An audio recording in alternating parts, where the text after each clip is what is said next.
வணக்கம். இந்த வீடியோவில் நம்ம என்ன பார்க்க போகிறோம் அப்படின்னு பார்த்தீங்கன்னா யூனியன் பிரதேசங்களை பற்றி பார்க்க போகிறோம். ஆல்ரெடி நம்ம ஒரு வீடியோ ஒரு 11 நிமிஷத்தில் யூனியன் பிரதேசத்தை பற்றியான ஒரு ஃபுல் டீட்டெயில் வீடியோ போட்டிருப்போம். அந்த வீடியோ பார்க்காதவங்க அதை பார்த்துட்டு இதை பாருங்கள். சரி, ஓகே, நம்ம வீடியோக்குள்ளே போகலாம். நம்ம இந்தியாவில் மொத்தம் 28 மாநிலங்கள் இருக்குது, 8 யூனியன் பிரதேசம் இருக்குது. இப்போ யூனியன் பிரதேசத்தை பற்றி படிக்கணும் அப்படின்னா அரசியலமைப்பு பகுதி 8 ஆர்டிகல் 239லேருந்து 241 வரை நம்ம தெரிஞ்சுக்கலாம். ஸோ இதை படித்தோம் அப்படின்னா யூனியன் பிரதேசத்தை பற்றி பேசியிருக்காங்க. இதில் நமக்கு 8 யூனியனில் 3 யூனியன் ரொம்ப முக்கியமானது, அங்கெல்லாம் சட்டமன்றம் இருக்குது. அதில் நமக்கு புதுச்சேரி யூனியனை பற்றி தான் இந்த வீடியோவில் பார்க்க போகிறோம்.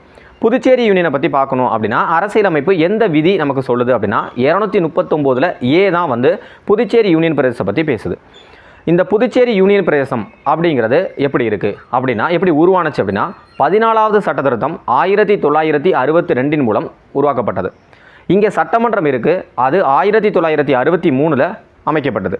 அப்போ ஒரு சட்டமன்றம் இருக்குது அப்படின்னா மக்களால் தேர்ந்தெடுக்கப்பட்ட பிரதிநிதிகள் கண்டிப்பாக இருப்பாங்க. அப்போ முதலமைச்சர் இருக்காங்க, அமைச்சரவை குழுலாம் இருக்குது. சரி, ஓகே. பொதுவாக யூனியன் பிரதேசம்னா என்ன? குடியரசுத் தலைவரின் நேரடி கட்டுப்பாட்டில் இருக்கக்கூடிய பகுதி தான் யூனியன் பிரதேசம் அப்படி சொல்லுவாங்க. அப்போ அதோட நிர்வாகம் யார் பண்ணுறாங்க அப்படின்னா குடியரசுத் தலைவரால் நியமிக்கப்பட்ட கூடிய ஒரு நிர்வாகி இருப்பாங்க அல்லது துணைநிலை ஆளுநர் இருப்பாங்க. நம்ம புதுச்சேரியை பொறுத்தவரையும் துணைநிலை ஆளுநர் இருக்காங்க.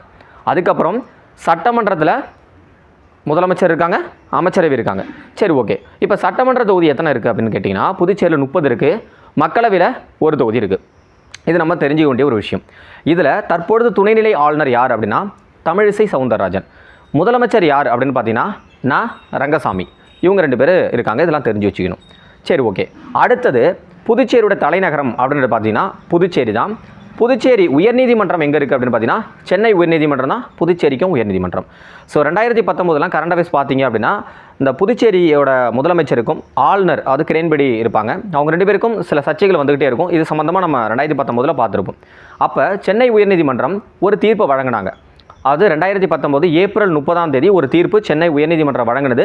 இது புதுச்சேரிக்கு மட்டும்தான், டெல்லிக்கு கிடையாது அப்படின்னு சொல்லியிருந்தாங்க.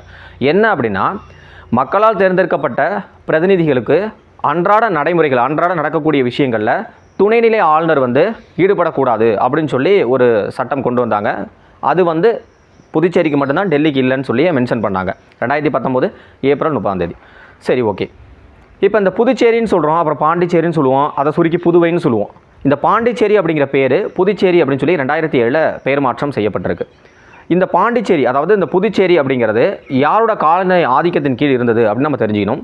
பிரெஞ்சு காலனி ஆதிக்கத்தின் கீழ் இருந்த பகுதி தான் இன்றைக்கி இருக்கக்கூடிய புதுச்சேரி. சரி, ஓகே.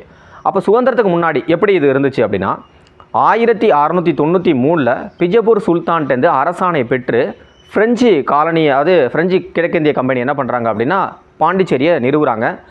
அதுதான் இப்போ நம்ம பார்க்குறோம். சரி, ஓகே. இப்போ பிரெஞ்சு ஆளுமையின் கீழ் இருக்கக்கூடிய பகுதி அப்படின்னா பாண்டிச்சேரி சொல்லலாம், அடுத்து காரைக்கால் சொல்லலாம், மாஹி, ஏனம். இதெல்லாம் இப்போ எந்த பகுதியோட நிலப்பகுதியோட பகிர்ந்துக்குது அப்படின்னு பார்த்தீங்கன்னா நமக்கு தெரியும். புதுச்சேரி, காரைக்கால் அப்படிங்கிறது நம்ம தமிழ்நாட்டோட இருக்குது. நமக்கு தேவையான சில விஷயங்கள். ஸோ இந்த வீடியோ உங்களுக்கு பிடிச்சிருந்தா உங்களோட ஃப்ரெண்ட்ஸுக்கு மறக்காமல் ஷேர் பண்ணுங்கள். அடுத்த வீடியோவில் நமக்கு யூனியன் பிரதேசமாக இருக்கக்கூடிய டெல்லியை பற்றி நம்ம பார்க்கலாம்.